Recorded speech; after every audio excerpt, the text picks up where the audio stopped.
The Supreme Court will address where challenges to small refinery exemptions can be brought. Right now, they can only be heard in Washington, D.C. And while the ruling will have an impact on the biofuel industry, it could also have ripple effects. Roger McEowen with the Washburn School of Law joins us now for a closer look.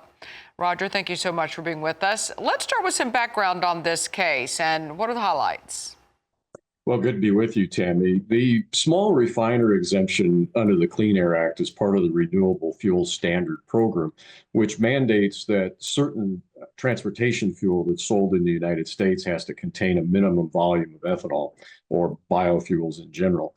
And that mandate uses taxpayer dollars to incentivize the ethanol use. Well, the exemption allows small refiners, defined as those that have an average crude oil input of more than 75,000 less than 75,000 barrels per day, to petition the EPA for a temporary exemption from the mandate. And so they have to qualify for that. And once they qualify for that, then they are eligible to get the exemption.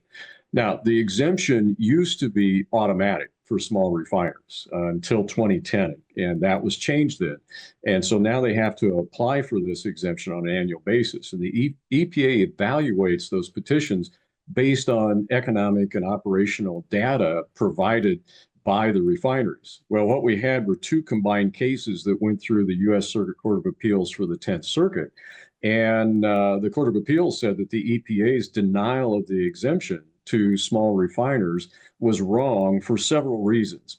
And they remanded the case back to the EPA. Well, the EPA filed for review with the U.S. Supreme Court, and the arguments were yesterday at the Supreme Court. And the government is also now claiming, as a major part of this case, that venue of this should be in the D.C. Circuit and the courts therein, rather than the regional circuits and the trial courts in those circuits. Interesting. So what impact could a ruling in favor of the EPA have for agriculture beyond the scope of renewable fuels? Yeah, that's a good question. And if the EPA's authority is upheld, it could strengthen the mandate, which could make more consistent demand for ethanol and biodiesel and add greater stability for the biofuel markets. It would also make those fuels, now on the downside of that, it would also make those fuels more dependent on the Congress to continue the associated tax credit. And that could be a problem. Witness the mess with Section 45Z that we currently have. Right, definitely impact on our farmers and ranchers. So any indication of what justices are thinking based on this week's arguments? Well, it was an interesting day of arguments yesterday. It's always difficult to read the tea leaves, so to speak, and figure out where they're going to come out on this. But I gather from that, and I listened to the oral arguments last night, didn't listen to it live, but the court, to me, seems focused on the broader implications of venue decisions for regulatory consistency and judicial efficiency. That seemed to be the line of questioning from some of them.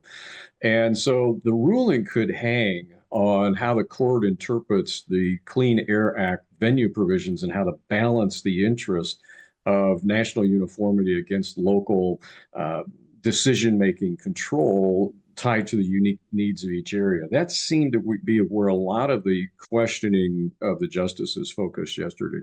All right, yeah, we'll just have to wait and see. That's Roger McEowen with the Washburn School of Law. Appreciate your time today.